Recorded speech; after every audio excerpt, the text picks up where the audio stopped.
नमस्कार, सुस्वागतम, वेलकम। मैं निधि शिमाली अपने यूट्यूब चैनल में आप सभी का स्वागत करती हूँ। आज मैं आपके सामने सुहागिनों के बहुत बड़े पर्व जो कि हिंदी भाषी प्रदेशों में यानी मुख्यतः राजस्थान में मनाया जाता है, उसकी जानकारी लेकर उपस्थित हुई हूँ। जी हाँ, आप समझ गए होंगे, ये पर्व रक्षाबंधन के 3 दिन बाद में आता है, यानी कजली तीज का ये पर्व माना जाता है और सभी सुहागिनें बहुत ही धूमधाम से इस पर्व को मनाती है। ये पर्व आगामी 6 अगस्त को आने वाला है। ये हर साल भाद्रपद मास की कृष्ण पक्ष की तृतीया तिथि को मनाया जाता है। कजली तीज को हम बूढ़ी तीज या सातुड़ी तीज के नाम से भी जानते हैं।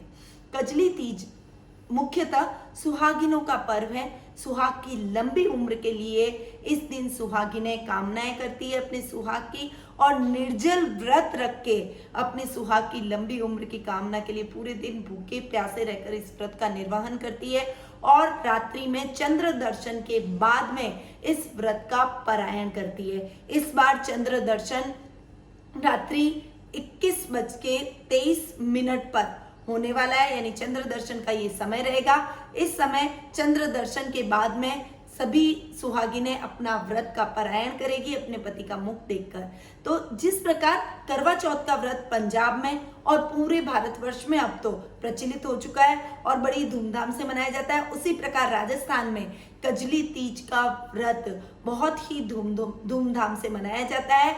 और इस दिन सुहागिनें अपने सुहाग की लंबी उम्र के लिए बहुत सारे विशेष उपाय करती है, कामनाएं करती है, निर्जल व्रत रखती है और चंद्र दर्शन के बाद पानी पीकर और सत्तू खाकर विशेष रूप से अपने व्रत का पारायण करती है। इस दिन सत्तू बनाया जाता है, सत्तू से ही अपने व्रत का पारायण किया जाता है।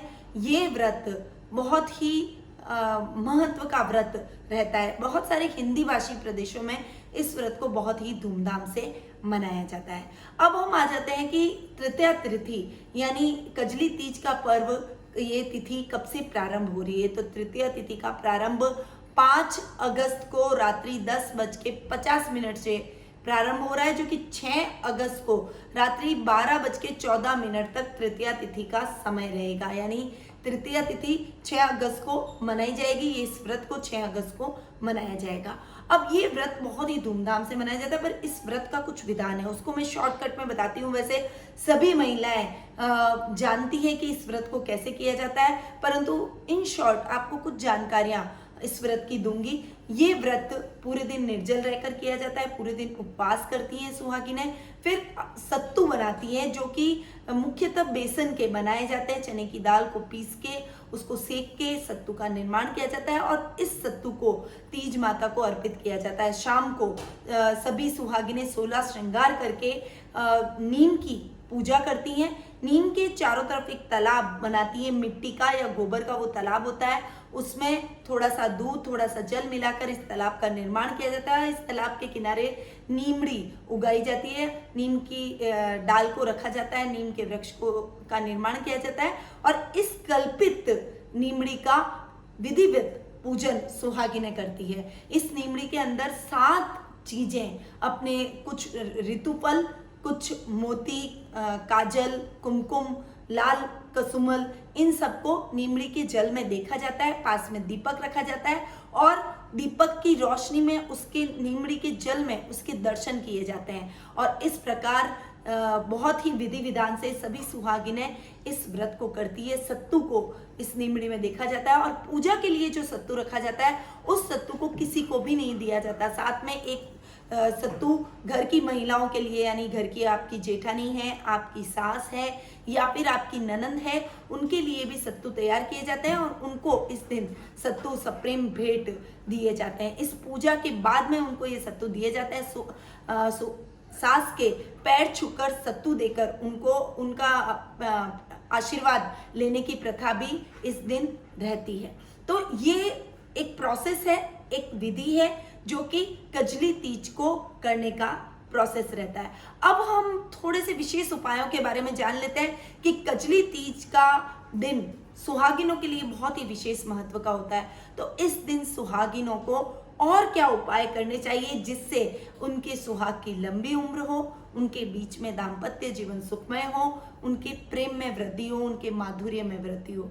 तो उसके लिए मैं कुछ उपाय आपके लिए लेकर आई हूँ। ये उपाय आपको इस तीज पर जरूर अपनाना है। देखिएगा आपके और आपके पति के प्रेम के बीच में कितनी वृद्धि होती है, आपका दाम्पत्य जीवन कितना सुखमय होता है और उनकी लंबी आयु होती है, आपको सौभाग्य की प्राप्ति होती है। तो सबसे पहला उपाय आपको बताऊंगी कि पति की लंबी उम्र के लिए इस दिन आपको 7 गोमती चक्र लेने हैं और 2 काली हल्दी की गांठें लेनी है। उनको आपको लाल धागे में बांधकर, लाल कपड़े में बांधकर, लाल धागे से बांधकर अपने पति के ऊपर से 7 बार घुमाकर इसे किसी पवित्र सरोवर में प्रवाहित करना है। देखिएगा आपके पति की लंबी उम्र होती है और यदि स्वास्थ्य संबंधी कोई समस्या आपके पति को तो वो बहुत जल्दी ही दूर हो जाती है। दूसरा उपाय आपको बताऊंगी जो कि इस दिन आपको जरूर करना चाहिए यदि आपको आपसी प्रेम में वृद्धि करनी है, आपसी तालमेल में, अंडरस्टैंडिंग में वृद्धि करनी है, तो आपको इस दिन सुहाग का सामान किसी भी सुहागन स्त्री को जरूर दान करना चाहिए, जिससे आपके सौभाग्य में वृद्धि होगी, आपसी प्रेम में वृद्धि होगी। तीसरा उपाय, इस दिन आपको सुखी दाम्पत्य जीवन के लिए जोड़े से शिव और माता पार्वती की पूजा आराधना करनी है, उन पर बेल पत्र अर्पित करने हैं। ये कार्य आपको संयुक्त रूप से जोड़े से करना है। इससे आपको माता पार्वती और भोलेनाथ का आशीर्वाद मिलेगा और आपका दाम्पत्य जीवन और भी अधिक सुखमय हो जाएगा। और एक लास्ट उपाय आपको इस दिन करने के लिए जरूर बताऊंगी। देखिए, अगर आपके दाम्पत्य जीवन में कुछ खटास है, कुछ दूरियां हैं, आपके पति के साथ में आपके प्रेम में वृद्धि नहीं हो पा रही है, कुछ खिंचाव आप अपने दाम्पत्य जीवन में महसूस कर रहे हैं, कुछ ईगो प्रॉब्लम है, तो आपको इस उपाय को जरूर करना चाहिए। देखिए, तीज माता की जब हम पूजा करते हैं, नीमड़ी की जो शाम को हम पूजा करते हैं, उस पूजा के अंदर आपको एक गौरी शंकर रुद्राक्ष को रखना है और उस नीमड़ी के जल में आपको उस गौरी शंकर रुद्राक्ष को भी देखना है और इस पूजा के दौरान उस रुद्राक्ष को वहीं रहने दें और पूजा के बाद में विधिवत लाल धागे में इस गौरी शंकर रुद्राक्ष को अपने गले में धारण कर लें। ये उपाय स्त्री और पुरुष यानी पति और पत्नी दोनों के लिए है, तो ये उपाय आपको जरूर करना चाहिए। इससे आपके दाम्पत्य जीवन में जो दूरियां आ गई हैं, जो खिंचाव आ गया है, वो दूर हो जाएगा और पुनः आपका दाम्पत्य जीवन प्रेममय हो जाएगा, दाम्पत्य जीवन में माधुर्य भर जाएगा। तो इन उपायों को आपको इस कजली तीज पर जरूर अपनाना चाहिए।